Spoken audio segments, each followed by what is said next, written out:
Hello everyone, this is Gorax with a third part of the balance changes, and today we're gonna go over the ice heroes and what's gonna happen. But before that, we need to mention, if you watched my previous video when I explained the different changes to gameplay mechanics, Frost will undergo changes. So Frost is now a stackable debuff, and when 5 stacks are applied, it deals 3% max HP damage. This damage is scaled with the hero's attack, so it's not super OP, and we have few other mechanics that do this max HP percentage damage. They're like Aura, it's not huge. Frozen is no longer a control, but is now a debuff that reduces attack speed by 50% and ultimate recharge speed by 20%. This is huge. I'm not sure if this attack speed reduction will affect any bosses, and ultimate recharge speed penalty 20%. Obviously, some bosses will be immune to that. However, PvP wise and otherwise, story wise, domain wise, etc., this will be a very, very useful debuff. So maybe Frost will become a little bit more powerful when it comes to content clearing. So without further ado, let's jump into these legendary heroes that get changed. Now, as a player, I don't have access to many of them, so I'll be asking you guys your opinions in the comment section down below if this is a buff or rather a nerf, okay? Because my Frost hero pool is really small. So Vitar battle skill recharge time reduced. So it went from 5.10 to 5.8, which means we will still cast it initially at the same time. However, we will cast it more often going forward because 2 seconds reduction is quite huge. Ultimate recharge time is reduced as well. We will be able to cast it a second earlier. However, it's still 20 seconds, so no changes there. However, added new effect. Enemies under the Frozen debuff will receive additional damage of 360% attack. So we definitely want to bring heroes who can apply Frozen, and there were many heroes that did that and were not really useful because we didn't use Frozen. PvE bosses were immune to control effects, etc. But now if we apply this extra Frozen debuff on the enemy, Vitar will do more damage. That means we could probably start utilizing Vitar in PvE as well. She's queen of PvP. She destroys, melts enemies. But if we bring someone with Frozen, her ultimate will additionally do more damage. And as we know in the season 2 of 3, where we have access to Mecha Turkey, Vitar is actually doing a lot of damage. She's still queen of AoE. Her single target is rather weak, but there might be other Frost heroes that will shine now that we're Frozen. So Lucenia, one of the definitely the best Frost applier in the game. Her recharge time on the battle skill will be reduced. So similar following the Vitar pattern, will go in from 5.10 to 5.8, and marked ally deal 110% attack from 115, so a slight nerf.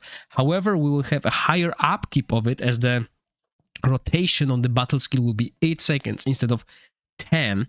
And her ultimate, once again, wow, that's actually huge. She will be even able to apply more pressure with her ultimate, as it will be changed from 12 initial to 20 rotation to 10 initial and 18 rotation, which means that she will be able to cast her ultimate way before any other Frost hero, stacking that Witch's Remain and stacking that Frost debuff, because remember, it stacks multiple times now.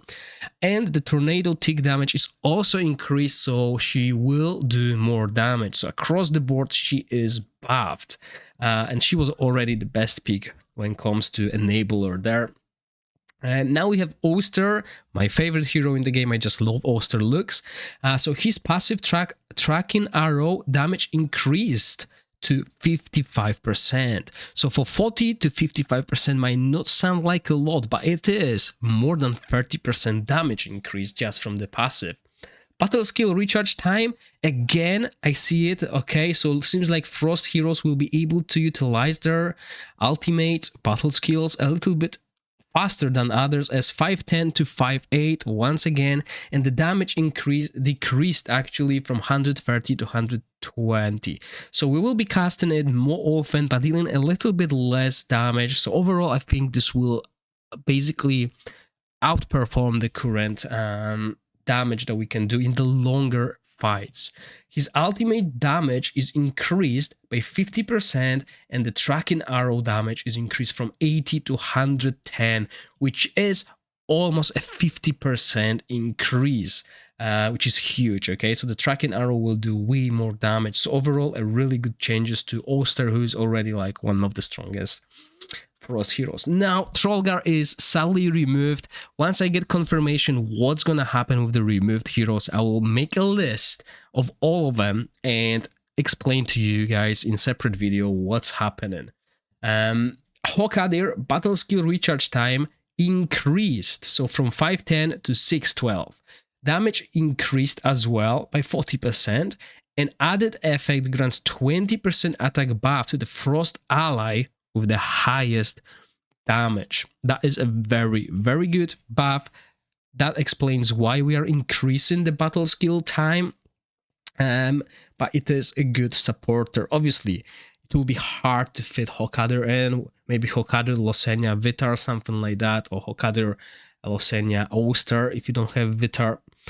Ultimate reworked. Recharge time 1220 to 1118. 50% chance to apply Frost for 10 seconds to all enemies, and it's a board wide instead of around it, so that's amazing. Very useful.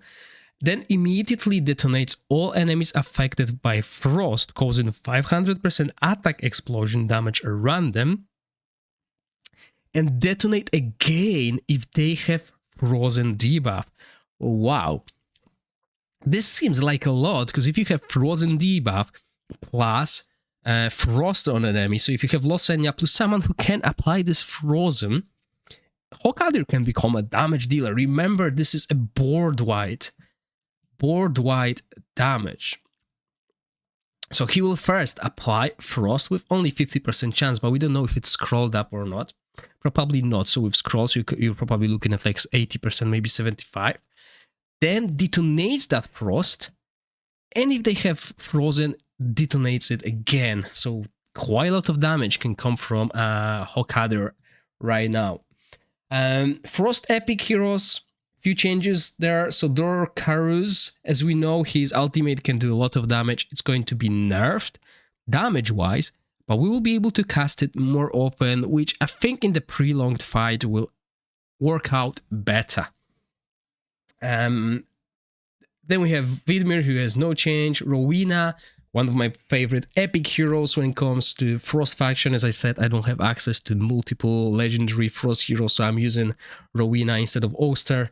Her passive, they added an effect for every 5% critical rate, increase defense ignore by 1% up to 20. So if we have 100% critical rate, the cap will be obviously 20% defense increase, and that's a passive. So all her skills, all her damage will ignore that defense. Now ultimate damage down by 40% and 40% against frosted enemies. So I think that extra defense ignore, well, 20% if you max out crit, will actually do more damage than these values here. But obviously we'll need to do some testing, which will be almost impossible because we can't test previous values, because this is what we're gonna get when the game releases. Probably, right? Remember, I forgot to mention that at the start that the changes that we see here are from a Chinese version, and while it seems like we will be following the Chinese version of the game, it's not set in stone that all the nerfs happening here will happen in our version, but we can pretty much assume that it will. Rava, Chip Losenia, ultimate recharge time reduced, Cold Nexus tick damage reduced, and Nexus explosion damage reduced. All of this is reduced because now we can cast it more often, which I think in the long term will even out. All-Gun, ultimate recharge time reduced and damage reduced as well. So that's what we see. We can see that the Frost will mostly have 18-second ultimate cooldowns compared to everyone else being at 20 basic. Obviously, if it's 18 basic, maybe we'll be able to reduce it even a little bit more with the scrolls, as we don't know if it's a base value or it's max skill value. Frost rares, no changes to Usha, World, Zephos, Wojciech will have a change. His battle skill accuracy bonus buff duration will be increased to 8 seconds, not a game changer. And Urzok upgrade to rare and no changes skill. So he is moved from epic to rare. Now supports, as we know, season 1 supports, Frost supports are quite good. We can see Urion, that is not really utilized too much, but he's still decent tank, however not like OP, not a mandatory tank. He'll have his passive change. His control immunity is being removed and replaced by a buff that increase healing received by 80%. An effect can trigger more than once with 60-second grace period. Okay, isn't his passive when he takes the damage and he's about to die, he triggers damage immunity? He's basically invulnerable to death. Now, would that makes sense, right? 80% increase when he's in that state. So basically you can top him up to max HP and then start fighting.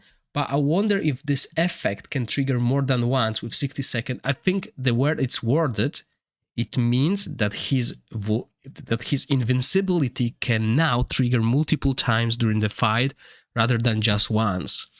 So this will make Urion a very good tank for early Venom stages, etc. Because 60-second cooldown rotation means you have a grace period of every 4 rotation of the boss to die if something happens, and still be, well, not die because you will be invulnerable and still keep going. So definitely a really good dungeon tank right now. His ultimate shield gained increased to 600%, and added effect gained defense up 1 in addition to damage reduction. Okay, so this is making him a really powerful tank now. Vinyara ultimate timer from 9:16 to 11:18. So this is the only time we see an increase in ultimate timer, and frozen duration reduced from 5 to 3 seconds. So Vinyara has been very OP. People were using Vinyara with Hourglass and been able to constantly reduce the ultimate energy of the bosses, etc. So now they increase that. It will be harder to have this constant quick rudder rotation. The frozen duration is also reduced, but we know it's not a control. Now it's a debuff, so whenever you're fighting against the single target bosses, that you can reduce their ultimate. You can also apply a frozen debuff, increasing the damage of all these frost heroes. So single target of the frost heroes will go through the roof thanks to this debuff, but only for 3 seconds. So perfect timing once again will be crucial, as it will be very hard to match this rotation here. Lucian, no changes. Philosia, no changes. And Elecabre, no changes. When it comes to epic supports, there's no changes across the board, although Pargu is removed. We will miss Pargu because Pargu was used in multiple formations against endgame bosses and also continental challenge bosses. Voltage damage will also be decreased. Okay, interesting. Don't see a reason why, but obviously we don't know what kind of talents those epic and legendary heroes will have. So maybe his talents will increase his damage through the roof, and the developers don't want this ultimate to be just too strong for an epic hero. Although I don't see a reason why we should be nerfing hero that... Oh, actually, sorry, that's Voresh. Yeah, Voresh is amazing. I just clicked who the Voresh is. I was actually confusing Voresh with Wojciech, but no, Voresh is... Yeah, he's quite good. So basically, when his damage is reduced, yeah, they don't want him to be so good as he is. That's damage, not the attack reduction, so he will still heal by about approximately the same amount, but nowhere near as good as he was. Remember, Season 1 Voresh was really good. Then when it comes to the rare supports, Forbid recharge time increased. Only has level 3 max on ultimate instead of 4. Could be a bug. Interesting. Refi Gasni, Gulal, no changes. Lores and Hector upgraded to rare, no change skills. So that pretty much covers everything that is happening with Frost. I'm really excited about the Frost. They were really powerful in season 1 when it comes to AoE content. But now they also got changed, so they will do more damage thanks to that, slightly. Don't get me wrong. The 3% max HP that scales with attack of the hero is not huge, but it's a boost, right? And also, since the change to Frozen, it's no longer a control, then this means it can be applied to bosses. I'm not sure how this reduction will work once again, but we will remove that ultimate recharge speed by 20, so it will be quite good. And some heroes will deal tremendous damage, at least on paper, with the Frozen debuff on the target. So I'm really looking forward to these changes. If you've been playing Chinese version of the game, let me know how it feels to play Frost back in season 1. And this is it for this series. This is the 3rd video, sorry. So there's few more. So thank you for watching, and I'll see you in the next one. Bye.